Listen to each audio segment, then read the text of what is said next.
আসসালামু আলাইকুম, welcome back to my channel Sumi রান্নাঘরে সবাইকে স্বাগতম। তো প্রতিদিনের মতো আজও নিয়ে এলাম নতুন একটা রেসিপি। তো আজও আবার করব বাঁশকুড়ুলের আর একটা রেসিপি। তো আজ করব ডাল দিয়ে বাঁশকুড়ুলের একটা ভাজি রেসিপি। তো রেসিপিটি একদম জোরজোরে হবে। তো চলুন বন্ধুরা আজকের এই রেসিপিটি শেয়ার করা যাক।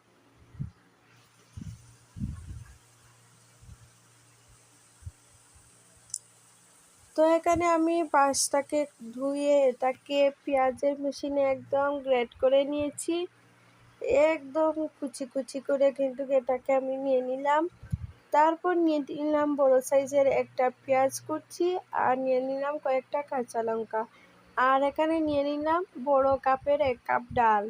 তো এদিকে প্যানের মধ্যে তেল দিয়ে দিলাম। তেলে পেঁয়াজটা আর কাঁচা লঙ্কাটা ছেড়ে খুব ভালো করে কিছুক্ষণ এটাকে ভেজে নিলাম।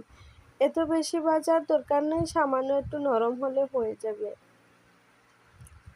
তো এটাকে একটু ভাঙা ভাঙা করে তারপর মশলাটাও অ্যাড করে দিলাম। তো এখানে জিরে গুঁড়ো, হলুদ গুঁড়ো, লাল লঙ্কার গুঁড়ো আর পরিমাণ মতো লবণ দিয়ে খুব ভালো করে নাড়াচাড়া করে নিলাম।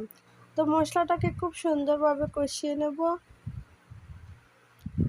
তো এই রেসিপিটি এভাবে রান্না করলে খেতে কিন্তু অসাধারণ হয়।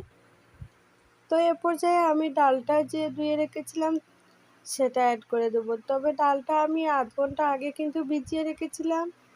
তো এ পর্যায়ে রান্নাটা কিন্তু খুব সুন্দর হবে। তো ডালটা দিয়ে খুব ভালো করে একটু নাড়াচাড়া করে নিলাম। তারপরে কুড়োলটাও দিয়ে দিলাম, দিয়ে খুব ভালো করে একটু নাড়াচাড়া করে নিলাম, যাতে ভালো করে ডাল আর কুড়োল একসাথে ভালো করে রান্না করা হয়। তো খুব সুন্দরভাবে এটাকে রান্না করে নেব আরও 1 মিনিটের মতো।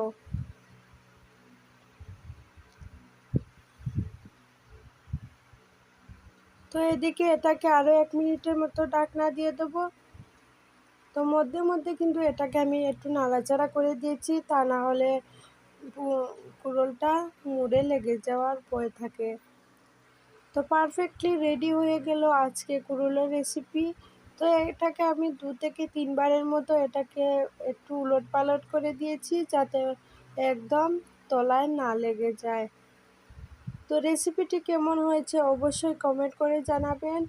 আর এভাবে রান্না করলে রুটি, পরোটা, গরম ভাতের সাথে খেতে কিন্তু অসাধারণ হয়। তো দেখুন কি সুন্দরভাবে এটা আমার সিদ্ধ হয়ে গেছে, ডালটা কিন্তু ফেটে এসেছে। তো এভাবে রান্না করলে কিন্তু দারুণ হয় খেতে। অবশ্যই বন্ধুরা যারা এভাবে ট্রাই করোনি অবশ্যই ট্রাই করে দেখো, খেতে কিন্তু অসাধারণ লাগবে।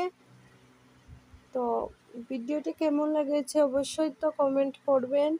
আর যারা এখনও আমার চ্যানেলটিকে সাবস্ক্রাইব করেনি অবশ্যই একটা সাবস্ক্রাইব করে দেবেন, আর পাশে থাকা বেল আইকনটি প্রেস করে রাখবেন, যাতে আমার নতুন ভিডিও সবার আগে তোমাদের কাছে পৌঁছতে পারে। তো আজ এই পর্যন্ত বন্ধুরা, টাটা।